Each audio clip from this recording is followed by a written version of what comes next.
Welcome back. 755 is real and it is live. I'm David O'Brien, Braves writer for The Athletic. I'm with my co-host, Eric O'Flaherty, former Cy Young runner-up. What's up, Eric? What's up, Dave? What year did you do that? Were you the Cy runner-up? No, that didn't happen. Oh, I'm sorry. I thought you were, man. The year you got it sub 1 ERA, you didn't get a runner-up? I think I got runner-up for like seventh inning best left-handed setup reliever. Don't undersell what you did that year, man. It was historic. No, it was good. It was good, but I don't think I was in the Cy Young conversation. Yeah, you got to throw innings for that, or have like 60 saves and a 0 ERA. You know what's funny though? If you did that now, you'd probably make the All-Star team. Yeah, they're taking relievers now that aren't closers. They're taking other relievers. Well, I think the problem was we had Johnny and Craig in front of me. Yeah, that's true. That's true. That hurt my odds. But they didn't take any relievers back then if you weren't closers. No, Johnny was the only one I remember making it. It was, or Mike Adams, right. I think, made it once, but you had to be like the best setup man in the entire league to have a shot. When Johnny made it, it was like real news that a non-closer had made it. Yeah, because the whole league was talking about him. Right. A little different now. The whole roles are all treated a little differently now. Speaking of, one thing that has to be adjusted in this age where we're not going to have hardly anybody pitch 200 innings anymore, much less what they used to do with, the Braves had years where they had everybody pitch 235 to 255 innings. Yeah. I mean, the big three routinely, but in this day and age where 180 is the new 220, and really guys are be thrilled with 180 innings. They got to drop that qualifying standard to qualify for like league leaders and stuff with pitching and shit with hitters. Oh, is the innings the same? It's the same, and it's ridiculous because Ian Anderson, I'm looking at his things the other day going, oh, but his stuff's getting bad. I bet he's like among the lowest in the league. And I'm looking it up. He didn't have the innings to qualify, which is ridiculous. He's made every start and gone about, 5 innings. And that's just not quite enough if you don't pitch a 1 inning per team game. And he had like 93 innings for 95 team games, which is just stupid. I mean, in other words, you could finish the year with 160 innings and not qualify. You could lead the league in ERA, but if you had 160 innings, you would not qualify. Wow. Yeah. 1 inning per team game, that was fine in the old days. Yeah. Where 160 innings is not many for a starter, for a good season. No, that'd be like the cutoff to just prove you were healthy the whole year. Exactly. Like nowadays, if you made every start, you definitely got 160. Yeah, it's just totally different now. So they got to adjust that, go down to 0.8 or whatever. Anyway, I was just thinking about that the other day. Because the rules have all changed, obviously, and pitching is just treated differently. Starters are expected to go 6-7 innings, much less 8 or 9. And even like an ace like Max Fried, he goes 6 last night. It was a grind. He threw 100 pitches, but it's like if they get through 6 and they've thrown 98, 100 pitches, hardly any managers even sending the guys back out there for a 7th inning. Yeah, that's weird. It's all the third time through the order stuff. I mean, you see starters all the time get pulled at 91, 90, 92 pitches going into the 7th, and they just get yanked. That's just the way. I mean, that you're right. You're 100% right about that. They'd have to change that qualifier because Ian Anderson should qualify for starting pitching stats. Absolutely. Good or bad. He should qualify. Yeah, good or bad. But there's going to be some guys that don't qualify that are good. Yeah. Like Tampa Bay starters, for instance. They couldn't qualify for it. They might not have any except the All-Star. Right. So, anyway, man, I guess it says a lot about where the Braves are when they're going to lose 2 straight games, and really it kind of feels like the wheels coming off the wagon. I know I'm exaggerating, but there's that feeling among the populace, it seems like, you on social media, that it's just so negative or so much worry when they lose 2 games. I mean, that's how far they've come. Yeah. That literally they lose 2 straight games, and it's like, oh man, we got this, we got that, we got to do something here. This is shit. This is that. There's so much worry and concern. And it's the first time they've lost consecutive games since going back to June 17th, 18th, I think it was, at Wrigley Field. They had not lost consecutive games since then. And they lost off of, a bad bounce and a guy that normally puts it down Yeah. Had his off night. That's what it took. As Snit said, as all the guys that we talked to last night said, weird game on both sides. Oh, they got so many cheap hits. On both sides, because the Phillies could easily said the Braves should never have scored those 3 runs that inning. Yeah. Camargo makes it was not a good throw, but it should have been caught. Hoskins' feet were so messed up the way he set up. I don't know where he was expecting that throw. Right. Or he was expecting on the other side. Yeah. But he shouldn't do that. I mean, he couldn't even stretch for it. It was like he started stretching before he could even read the throw. Exactly. He had the 1 foot all the way out stretched. So he was not going to be able to adjust at all. Yeah. Instead of striding to where the throw was going. Yep. It wasn't a terrible throw. And then it's an error on Camargo. Yeah, you got to give him the error, though. That's just the way they do it. And so he gets an error, and they get 3 runs because then they scored another on a wild pitch. That would have been 3rd out of the inning. Yeah. Same thing happens to the Braves. The squirreliest 2-run double you will ever see in your life, man, on a routine high hop to first base. That took the strangest bounce I've ever seen. I would have sworn it hit a rock. It had to hit something. I don't think it did. I think it was straight spin. That much spin on it. I don't know. Maybe it did. Maybe it was the combination of really high spin and a really small, hard piece of something. But you didn't see Matt. Maybe he was just too stunned to go down and look. But you didn't see him go down and look to see, like, what the hell, man? Well, you don't get that in the big leagues. You might get that on a little league field. Right. A rock. Yeah. It's really funny because I'll go mess around, at the high school field and take shortstop with, take some ground balls at shortstop with the kids and stuff. And the hops they get. Yeah. It's scary for me. I used to stand at shortstop or third base in big league BP, and you know what you're getting every time. Like a bad hop absolutely shocks you. Yeah. But that's why those Latin shortstops are so good, because you think about the fields they grow up playing on. Yep. They practice ready for anything. But when a bounce like that happens in the big leagues, you can't help but just, be shocked by it. Because that ball to Olsen, that bounces up right into his chest where he's standing. Yeah. 999 times out of 1,000. Absolutely. And one time it doesn't, it's just a little lower or a little higher, and he just has to kind of adjust. It never bounces sideways. Never. It could have had a lot of top spin on it, and as long as he was down, he was going to get it. Yep. But no one could have predicted that. Every time. Yeah, no one could have predicted. It was crazy, man. But you're right. No, rocks just don't appear on a major league field.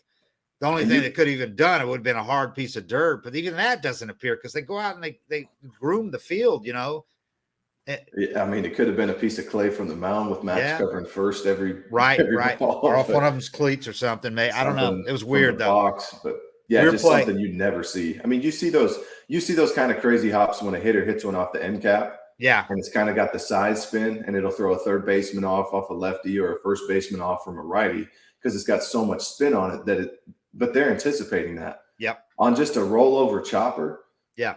The spin is top to bottom. It's just top spin. So you're never expecting it to go any way sideways. Yeah, that's the thing, is it was like you said, it was a straight chopper. It was really high, but it wasn't going sideways. Just a stupid play. Just so a bad crazy. Just bad luck, and that's why it's a double, because you can't give a guy an error for that. You can't give him an error.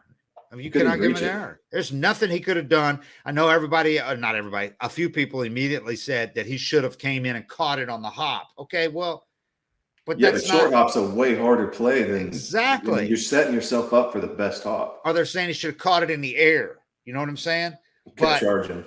But in that case, if he'd have come charging, he's not certain that he's going to get the runner, because he might run past the runner. Yeah. In other words, where he was, he knew it was time. He knew his time. He was timed perfectly that he was going to get the runner. As long as he got the ball, he was going to have plenty of time to step on base and get the runner.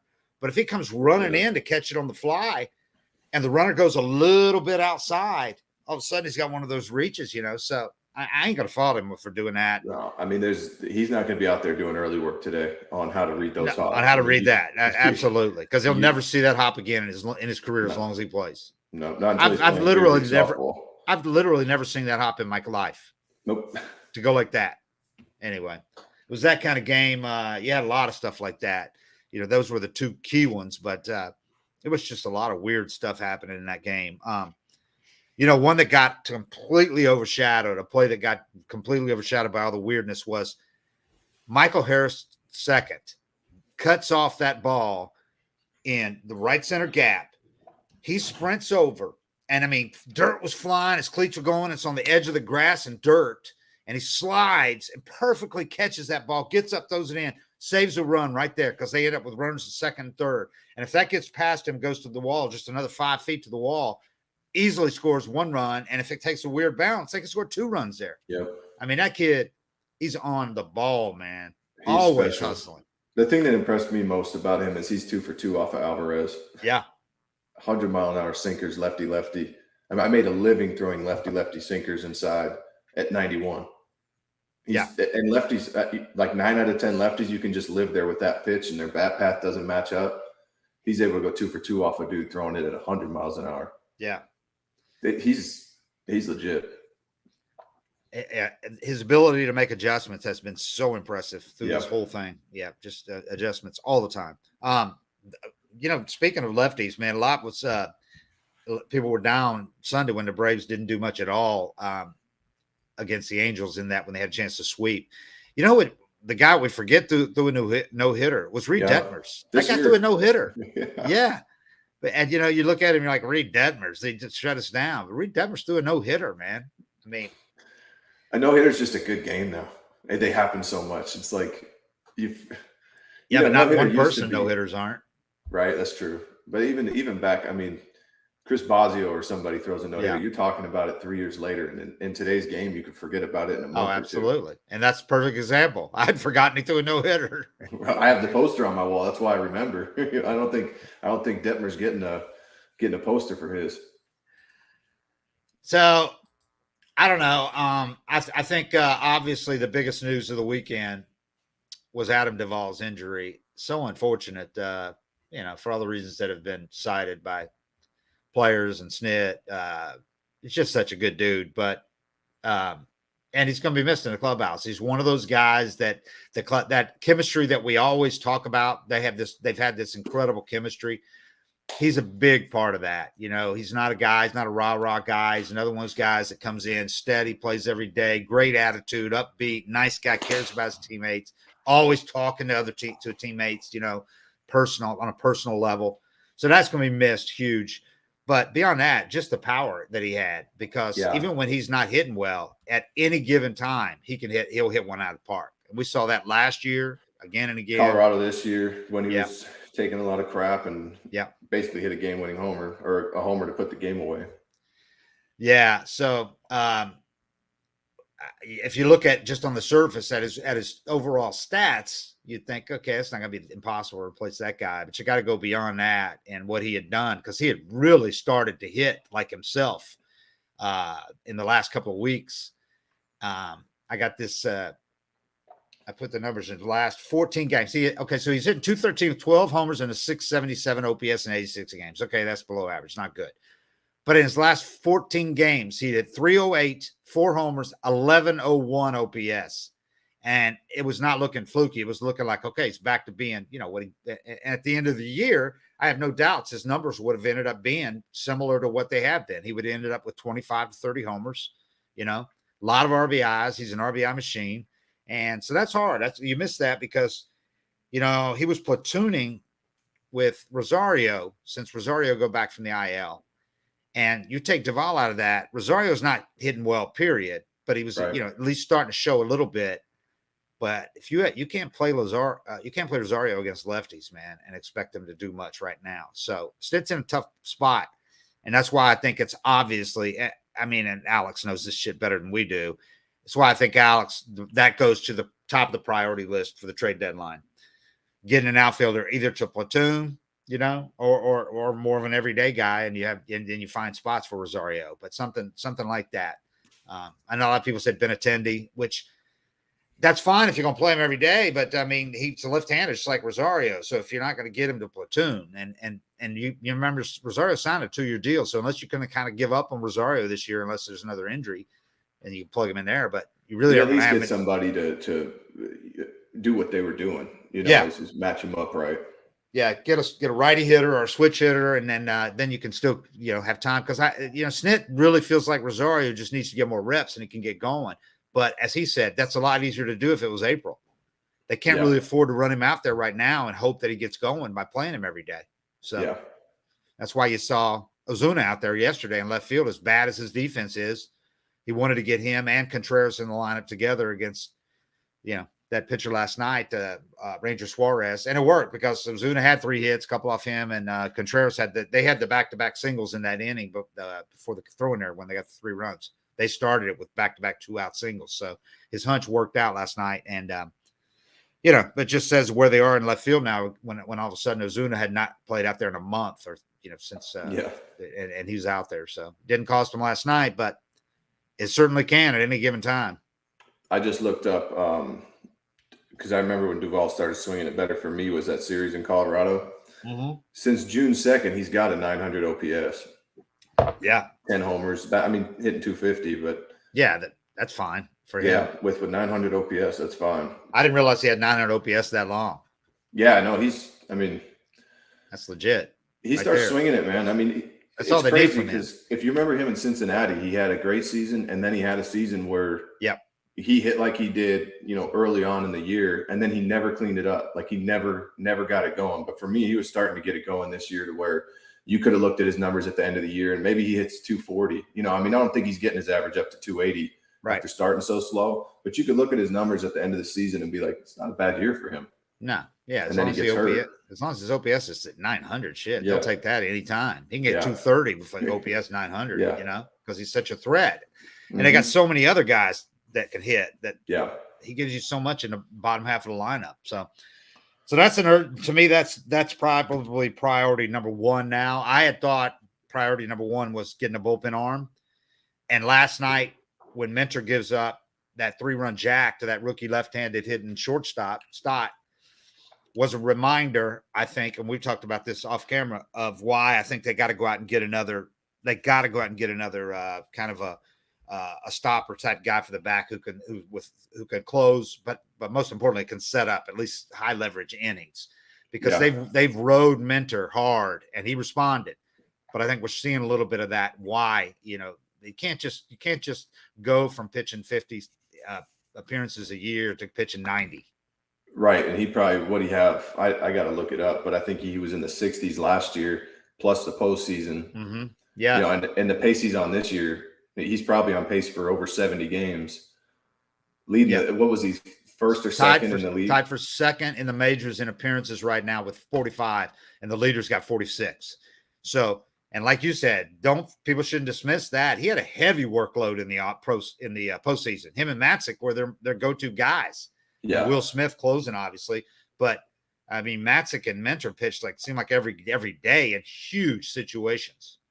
Yeah, and he's been having to. You had Matzik get hurt this year. Kenley's been hurt, so he's had to step up and throw even more high leverage innings. Yeah, he had 5 saves. He was closing there while Kenley was on the DL. And it's one of those things where it's like in Snit's shoes, he's damned if he does and damned if he doesn't. Absolutely, because you got to go with your best guy in these games that they're trying to win. The Braves play a lot of close games. They come back so much. There hasn't been. I'm sure they've tried to rest him, but there's just been situations where it's like, shit, you got to go 2 in a row. You got to go 3 in a row because we need you. And then we're going to try to get you this break. And there's a reliever where you're like, you get told you're emergency only. Yeah. But guess what happens on those days? Yeah. Extra innings. It's somebody, your closer actually happens to struggle that day. That just random stuff happens where you have to wind up using guys on days you don't want to. So a lot of times I think that when Snit gets questioned, why did you pitch Minter here? You're starting to see the answer. And when you see a guy like Stott or a lefty, a bottom of the order lefty, somebody without a ton of power take Minter deep, that's probably your biggest indicator that he's starting to get tired. Like that slider he threw yesterday or cutter. Yeah. That's a tired arm cutter. Like that's pulling off it, not being able to finish it, not being able to get it to the spot, and it just spins inside. And probably the only pitch that guy could have hit off him. And a full count. So the fatigue is showing, it's just, and it's so slight, he might not even really feel like you don't feel it. He's sore or anything, but he's just not throwing with that same crispness that he was early on when he was just dominant, because he came in this year with a whole new approach. Well, it started last season when he came back from AAA, which was don't walk any guys anymore, because that's what killed him. That's what got him sent to AAA. Came back, I'm going to use my stuff, trust my stuff, let guys put it in play. And it's worked to perfection. He's thrown hard, thrown strikes, not nibbled around, thrown strikes. Well, the guy starts to get a little bit tired, and you're throwing strikes still, but they're not quite the same strikes, and boom. I hit the same button. It just did something different. Yeah. It just stayed inside and didn't break. It's just not the same nasty level of pitches he had. Don't forget, this dude, man, was throwing through June 15th, his first 29 appearances. Minter was ridiculous. He had an 0.98 ERA, a 107 FIP. He had this guy. He was arguably the best left-hander in the majors at that point. You could say, and top 5 reliever, no doubt. Since then, June 17th to July 25th, last night, 16 appearances. He went from an 0.98 ERA in those first 29, 5.27 ERA in his last 15 appearances, or 16 appearances, with a 296 batting average, opponent's batting average, 350 opponent's OBP, 794 opponent's OPS, which compared to the first ones is night and day, man. Yeah. Yeah, and I think more than anything, when I saw that pitch last night, it kind of just clicked in my head, like, that's a tired pitch. And I thought, let me check, where he's at in appearance leaders and what his workload's like. Because, that's not where you're aiming ever. If you're him, he's not trying to front door him there. Yeah. You're 3-2. His cutter doesn't move enough to get the punch out looking. So you're trying to throw that down and away. You've sped him up with the fastball and try to get him to roll over it. And I'm sure that's where he aimed, and it just didn't go there. And it's like, when you're tired, you don't feel it. I remember this, my rookie year, my first full season, I had like 7-0 with like a 2.1 ERA at the break. And I remember Norm Charlton seeing me long toss, and he's like, hey, you need to start resting your arm. I was like, Norm, I feel great. Like, why am I going to rest it? He's like, you need to rest it. And I was like, I feel good. This makes me feel good every day. And he just kind of said, okay. Let's check back in September. I finished the year with a 4.5. and my role just kept getting, like, I kept struggling. I had a lot of games where I'd walk people, and all it was my arm was tired, and I didn't know how to pace my arm through the season. But even then, when Minter's got enough time, he knows how to do that now. Right. But there's nothing you can do to pace yourself when you have to get fully hot, 5 times a week. There might be a game he doesn't pitch, and then he goes back to back, and then you get your rest day, and then you pitch the next day, and then you're emergency only, and you have to warm up. And so maybe you don't pitch and you're available the day after that, but you look back on the week and you're like, shit, I got hot 6 days this week. Yeah. Nobody does that, no matter what your routine is, and your arm stays fresh.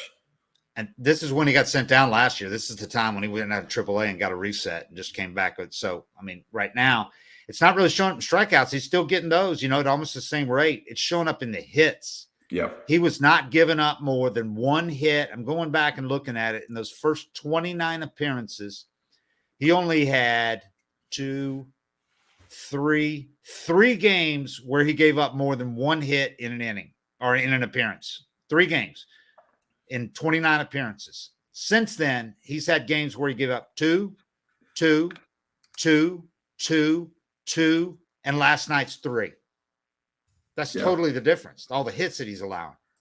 Yeah, and that's a stuff thing, or location. But it's a combination of, the ball not going where you want it to and the ball not moving as sharp. You can become mediocre with fatigue really fast in this league. You're always on just such thin ice. And also the number of pitches, man. The number of it's crazy when you look at the number of pitches, because he was so efficient in those first, when he was dominant. He was throwing under 20 every time, but usually under there was a whole lot of 11s, 12s in there, innings.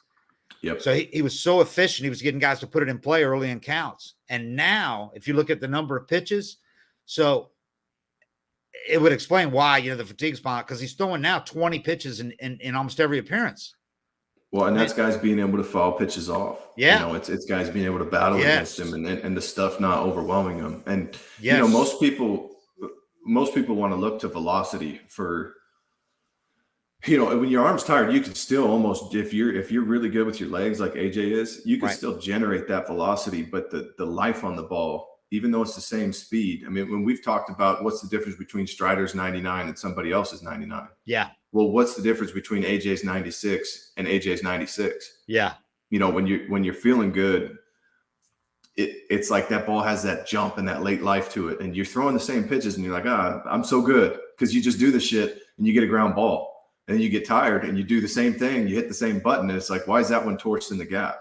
And it's hard to see or feel or be aware of these little differences that, you know, if a hitter is off by half an inch or a centimeter, it's difference in the ground ball and the line drive. So as you start getting fatigued, you don't really see it, and people can't see it watching, but the results will tell you. Those first 29 appearances, he had 4 appearances where he threw 20 or more pitches, 4, and none in the last 12 games in that stretch. 1, 2, 3, 4, 5, 6, 12 games. Okay. Since then, in just in the 19 or 15 appearances since then, he's had appearances with 22, 26, 19, 20, 25, 20, 21, and 20 again last night. Yeah. I mean, it's just okay. It's not the difference is pretty startling. I remember 2000. It must have been 2000. You remember Soriano, Rafael Soriano? Yeah. He went to the training room and he said his arm hurt. You know, it wasn't feeling right. Something was off.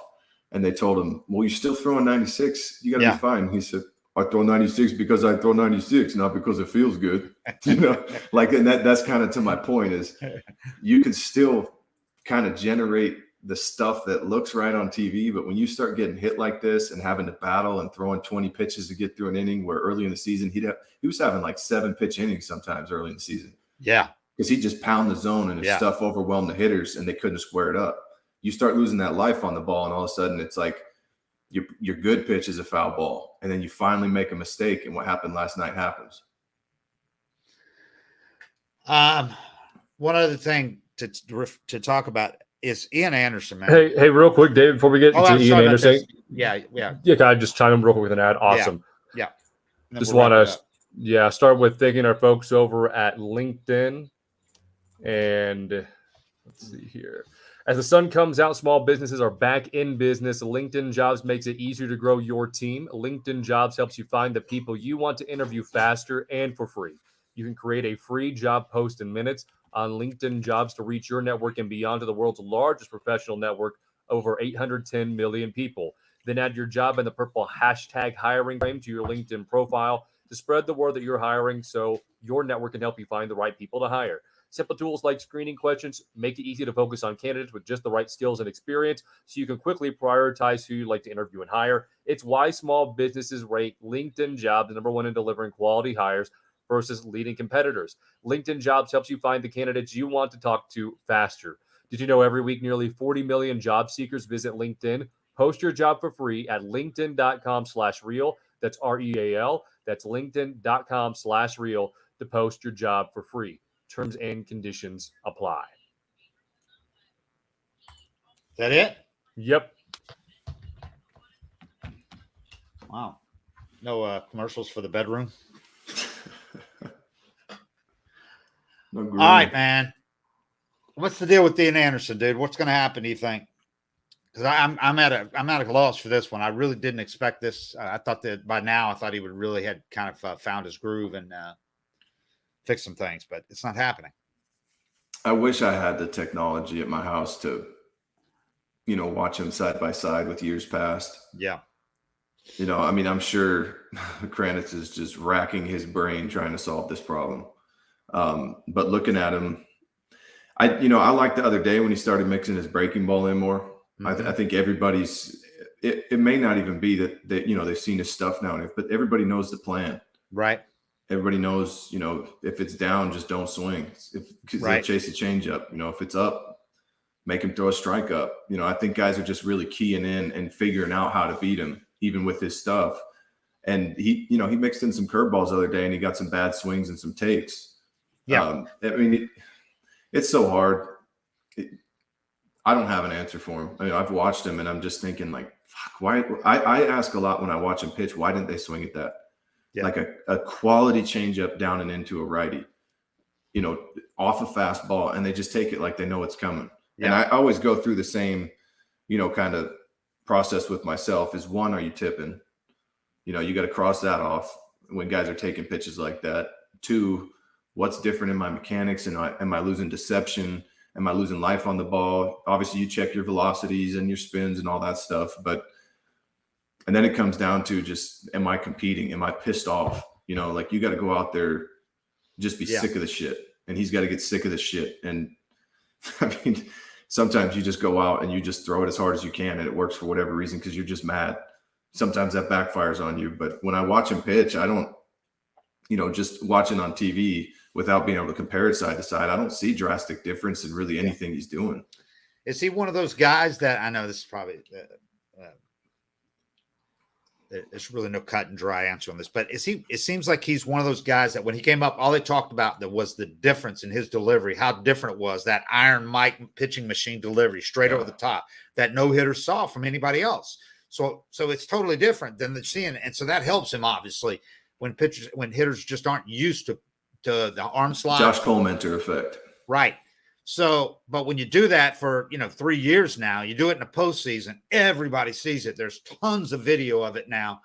Guys are going to watch video if they face, and a lot of guys have faced him, 10, 15, 20 times now. Can that have a less of effect as you go on when guys have seen it a lot more, know it's coming, have adjusted to it? When you're you're doing the same thing. I mean, I was thinking that until the Angels got him, because there's no way, most of those guys had seen him. Yeah, except video, obviously, lots of it. But yeah, and I think with a guy like him, when like Josh Colementor is a guy I always bring up for that. Josh Colementor was throwing 86 and getting big leaguers out for years. Yeah, because it was so awkward, and I thought that was kind of my thought on Ian is like his funkiness isn't going to slump, and that's kind of why I struggled with it because I was watching the Angels.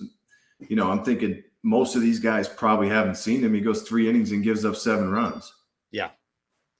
Yeah, he had 8 hits, 7 runs, 3 walks, 3 innings, came out for the 4th, gave up a walk and a single to start the 4th, and that was it. Boom, lifted, which is the last thing in the world Snit wants to do right now at this point of the season is lift one of his experienced starters after 3 innings. So it had to be pretty bad for Snit to do that.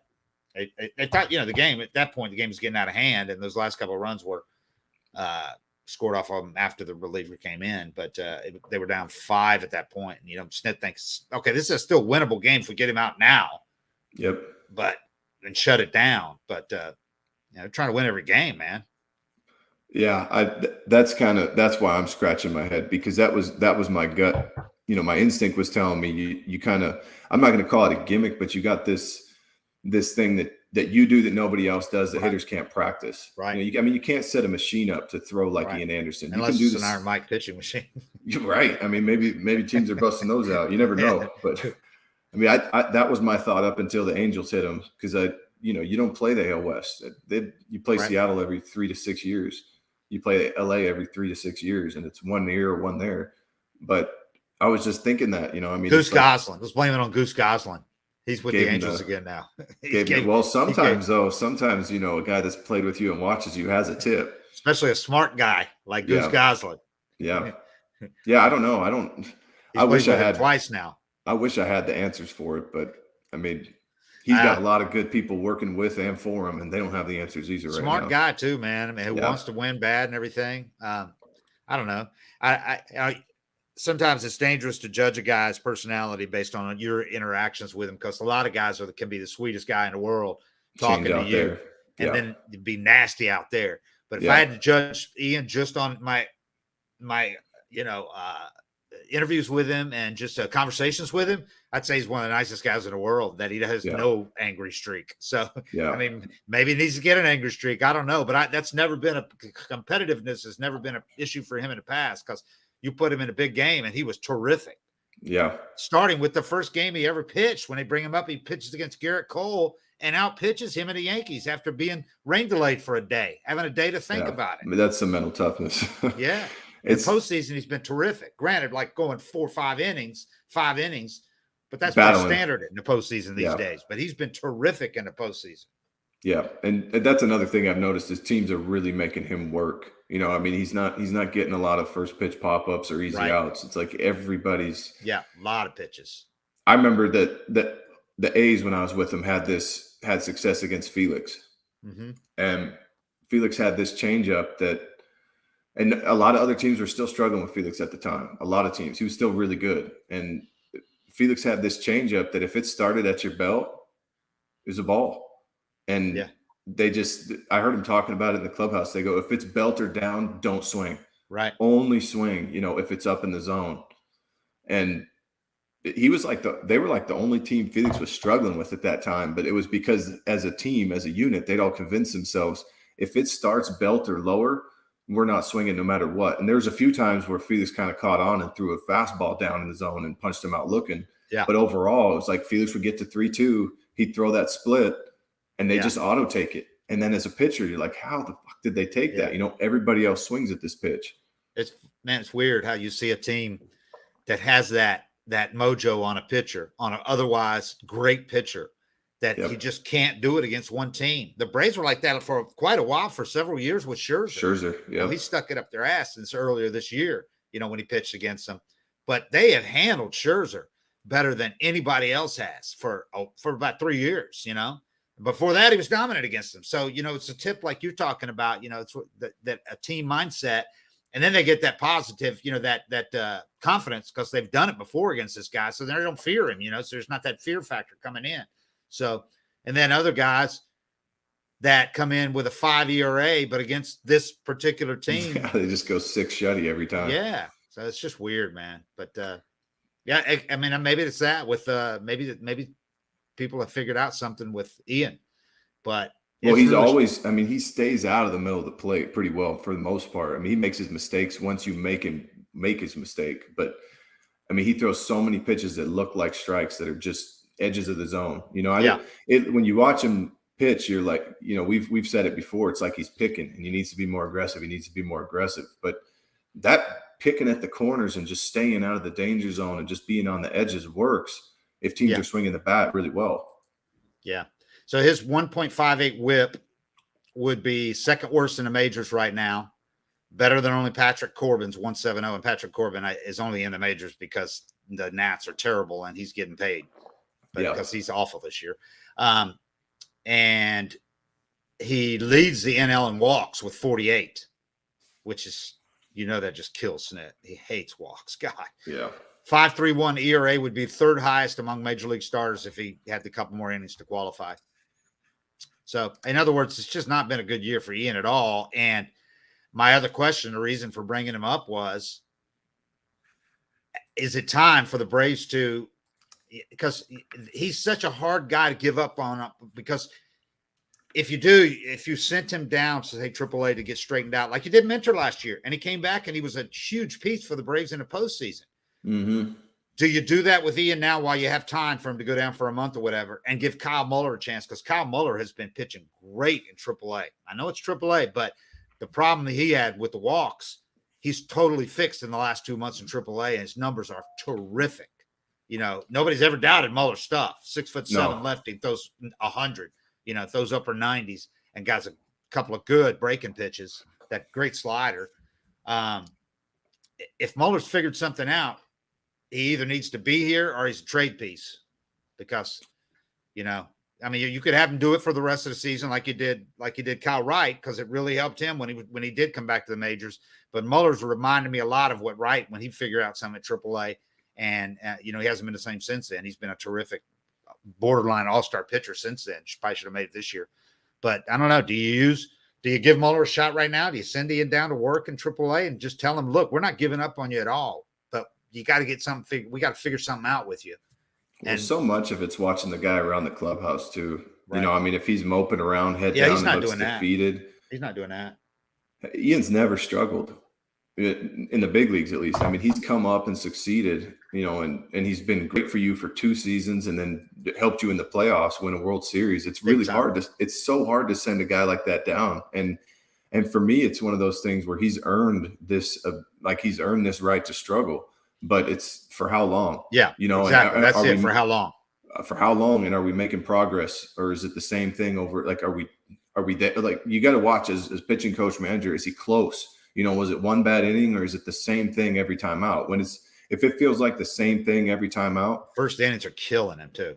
Yeah. And it's, if you're not overwhelming the hitters, if they're on everything and you skate through the first 3 innings with line drives in the gap that get run down by, your all-star outfielders, and you're watching the games and or is it bad luck? If it's bad luck, and then a big inning, you know, I mean, you have to kind of watch the games. For me, he's getting close to that point where you're kind of like, we got to win games. Right. And there's been quite a few starts that, you know, you're down 4 or 5 runs early in the game, and you got to know his personality. Yeah. You got to know, can he handle going down? And I guarantee you he can. I guarantee you he's not going down to AAA and moping about what a poor guy, you know, woe is me, and I shouldn't be in AAA. Look at my numbers I put up in the past. I guarantee you, just from watching his interviews and stuff you've said about him, he can be rational about this and be like, well, I'm sucking right now. I got to change things. And sometimes, you know, it's just going to an easier league is all you need to build back your confidence.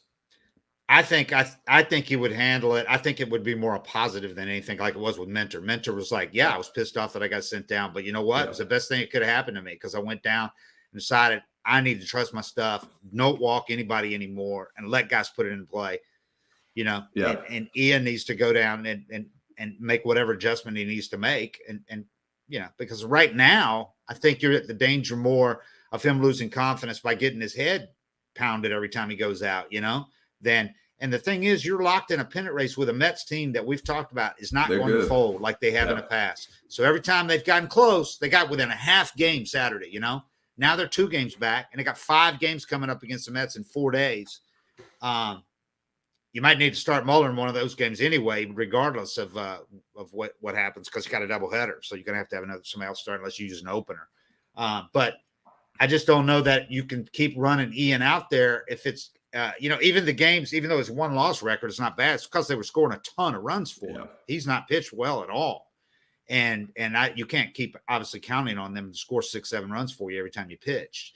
And I don't know that you can run him out there every 5 days when every game is so important now in this pennant race down the stretch. You know, every game the rest of the way, you know, you only got about 60 left or 63 or whatever it is. So I don't know, but I think we're at that point with Muller where he's either probably going to be a trade piece, because he's one of the few guys they have in the system that other teams really, you know, the other teams want young pitching like they always do. Well, they drool over a guy like Muller. And he's one of the few guys they've got with big time stuff that's close, ready for the majors. Barely any service time. Right. Hard worker, all that stuff. So might be to that point where you got to either use him or trade him and get something that you can use, you know, get that bullpen piece or get that left field bat. So, but it's going to be interesting. Muller, though, in his last 8 starts at Gwinnett, 2.25 ERA, 0.88 WHIP, 202 opponents average, 61 strikeouts with 9 walks in 52 innings. 7 quality starts out of those 8, including a 7-inning complete game and a doubleheader. That's solid. That's solid. You want to see it up in the, you know, I mean, I think those are numbers that have earned you the chance, you know, and if the opportunity presents itself, then an opportunity might be presenting itself. His last start was September 14th because they had an all-star break too there. So he either goes, I think, tonight or tomorrow, or it's a sign that obviously if they scratch him from that, then they got a sign there. But that's going to be something to watch. They've got, just to wrap it up, they've got the Braves really, if you look at trade pieces, you're talking trade pieces, because like everybody is contenders want to add same shit bullpen arms, right? Usually. And then a couple of them need a bat, like the Braves need both those things. Teams out of it that have those pieces want to add young pitching, like good young pitching, you know, or if you're talking about major pieces like, you know, Soto and Ohtani. Yeah, and they're not trading Ohtani. I just get, but if you are, you're talking about not just multiple prospects, but you're talking about major league young talent, because you're not going to trade Soto or especially Ohtani without getting a couple of major league players, not just prospects. So anybody that really thinks the Braves are even involved in that, forget it. That ain't happening. They're not going to, you know, you're not going to get rid of like the type of young players that they would want. The guys it's going to take are not the guys those are the guys, Harrison Acuna, that you're not giving up, that are, or Harrison Strider, you know, right. Those are the type of guys that got you here. It wouldn't make any sense to add even if Soto is the greatest hitter in the game right now, overall hitter, who knows? He probably is, but it wouldn't make much sense to get rid of him or to add him and get rid of a guy like Harris, who's your center fielder for the next decade, who might be, close just to that. Good. Yeah, just as valuable. And when you add the defense, might be better. Yeah. And, I know that people are going to say, I'm better than Soto. Hey, let's wait. But let's look at the WAR in a couple of years when Harris is winning Gold Gloves and making league minimum, hitting 25 homers with a 300 average. Yeah. And a 900 OPS, because he could do that. I'm not saying he's going to, but he's capable of that. And stealing 30 bases. He stole his 11th base last night. He hasn't been caught once. Yeah, I'm not giving him up for anybody. Nobody.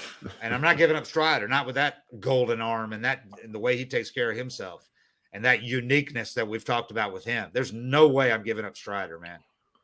I would hate to be a GM because those are decisions you have to make. You have to really trust everybody evaluating players. The one edge you have for me is them, their personalities, and there's some personalities you can see coming up. Yep. And you're just like, this guy's a turd. Yeah, and it's going to show. Eventually, it's going to come to the surface. Out. It's how's he going to handle failure? How's he going to handle a demotion? How's he going to handle this? How's he going to handle a clubhouse? Getting a contract. How's he going to handle getting some? Is he going to shut down? Getting some security. I've seen a lot of players that you were just watching, with Acuna type talent, and you watch them get paid, and it's just, you're putting on 30 pounds in the off season, not giving a damn. And it's like, you can see that when it's in your system. Yeah. You get to interact with these guys. You're living with the guy, as Snit says, every day. Yeah.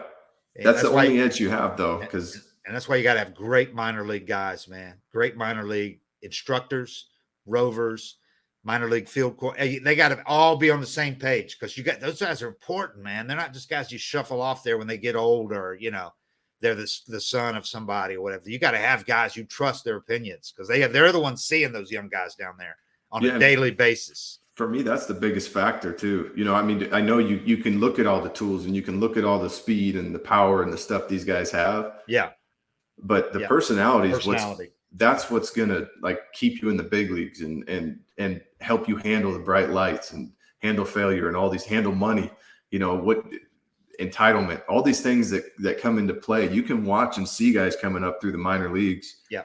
First rounders that as soon as they fail or something doesn't go their way and they've been babied through the whole system, you can watch these guys, how they react to all the stuff they're going to deal with in the big leagues and get a really good feel for their character. And character. You get a feel for, are they going to be an addition to a clubhouse? Yep. Are they going to be a distraction to a clubhouse? Or at the bare minimum, are they just going to be a guy that's over there, minding their business, but not being a distraction, but not everybody loves that guy. Yeah, that guy's fine too. Yeah. You just don't want a guy to be a subtraction from the clubhouse, because then people don't see that. They just see the numbers. Well, the numbers are hollow if the guy's having negative effect otherwise, though, and if the numbers aren't being produced in the really best situations to help the team and all that. But yeah, that's what those people that see him in the minor leagues, they have a lot better feel for that. And there's still some guessing, you still can be snowed and be misled, but they certainly have a lot better feel for it than other organizations do. And that's why sometimes you see a team trade somebody and guys that know their organization are going, oh, they're happy they got rid of that shithead. The other team gets him, and a couple of years later, they're like, yeah, he's not what we thought we were getting, so. Yeah, and sometimes it's not even necessarily like a negative trade or something like that, but you can just watch a guy and be like, when his back's against the wall, right, he struggles. Right. Yeah. You can see those type of things. It's real. On a guy you love. The clutch gene and performance anxiety, those things are real, man. Yeah. And that's the good thing about baseball, rather than the other sports, is people usually have 2, 3, 4 years to evaluate these guys before they have to do it at the big league level. Yep. Most of the other times in basketball, you draft a guy, he better be ready. Oh yeah, the biggest dude in the world dunking on everybody in college. It's like, we got to guess if it's going to work in the NBA. Yeah. You don't get to see him play in the minor leagues, and all of a sudden he goes up against another 7-footer and kind of cowers, and he doesn't like it. Right. You're just kind of guessing. And the guys that get a good signing bonus, you get to see them in the minor leagues because they got a lot more money than everybody else. Yeah. How do they treat everybody else, Yeah. How do they treat? Do they act like they shouldn't be here? They're entitled. They're just here because they're waiting to get called up. Yeah. That's the worst coming up through the minor leagues when these first rounders or high bonus guys get all this special treatment. You know, and you're watching them get away with stuff like showing up late or, you know, pimping homers or just anything that you're not supposed to really be doing in the minor leagues. In the minor leagues, yeah. There's some coach it's driving him crazy, but he can't touch him. Right. He's so-and-so, the assistant GM's favorite guy that hasn't spent any time with him. Right. You know, I mean, that's just why communication through your whole system is so important. Absolutely. And that's why I love what Alex has done as far as getting all his guys in place in the minor leagues that he wants. It took him a few years because you don't come in and just clean house. You don't come in and fire everybody because you look like a dick and you look like you have an ego. So he did it subtly, man. Like, and he would let go of a guy at a time when people are like, well, why did he fire him right now? You know, no, it's a big part of a big plan. You just got to do it slowly, get your guys in there. And now look at the results they've got in drafts from Dana Brown, man. This guy knows what he's doing. When they let go of the previous scouting director, people are like, why? He's done a good job. He's a good guy. Well, you're seeing what Dana's doing, man, and the guys he's got working under him. And the same thing with the roving hitting instructors. Look at the guys they're bringing up now, ready to hit. You know, they didn't used to be like that. So that's just why. I mean, for me, like I said, I'd hate to be a GM and have to make these calls because you could be wrong about a guy's personality too, when he goes off and has a 10-year career. Yeah. Oh, yeah, you know? Absolutely. And the guy you trade for, you don't wind up winning the World Series that year, and he's off into free agency. So, yeah, just Muller, I think the three pieces they've got, the pitching, because everybody wants pitching that could help a major league team. Now, I mean, Tucker Davidson, back end a rotation guy, innings eater. Freddie Tarnock, he's a real talent, and he's potentially a middle rotation starter or better. And then Muller. So those are the three I think they've got that could really intrigue other teams as far as pitching. And obviously, the position player that everybody would want that young teams would want is Vaughn Grissom. Yeah, because he's a shortstop who could be a superstar in the future. But if I'm the Braves, there's no way I'm trading him unless I'm signing Dansby, because unless Dansby's signed. If they trade Vaughn Grissom at this trade deadline, it's a real good sign that they know they can sign Dansby Swanson or already have some type of agreement with it. Otherwise, you don't trade Vaughn Grissom. And then if you're Dansby and they trade him, you're like, hey, it's going to cost another. If you don't have something worked out already, you're right. That's why it would shock me if they traded Vaughn Grissom right now. They're not trading him. No, that's the guy you do not trade. So, but other than that, they don't have a whole lot of position guys that would interest, you know, teams that are building for the future. You know, a guy like Braden Shoemaker, a shortstop utility guy. There's some young teams that could want him. He certainly is a possibility as well. But there's not a whole lot there. To me, Muller is the guy though that could really, you know, if you're a building team, you could look at him as a potential top half of the rotation guy for the next 5 years. You know, so. It's crazy how the value of prospects has changed too. So many teams have gotten burned, but I remember a trade rumor that came through that the Mariners, you know, supposedly turned down was like me and Ryan Roland Smith and one other, like, you know, good AA player for Alfonso Soriano. And it was just, everybody around the league was like, why wouldn't you do that? You know? Right. But now if you took 3 pitching prospects and didn't trade them for, you know, 6 months or 6 weeks of a guy or 8 weeks of a dude, it'd be like, oh yeah, you can't give up prospects for that. But back in the day, it was like, of course you take the sure thing in the big leagues, take any prospect you want. Like now prospects are like a golden currency. Gold. Nobody will give up.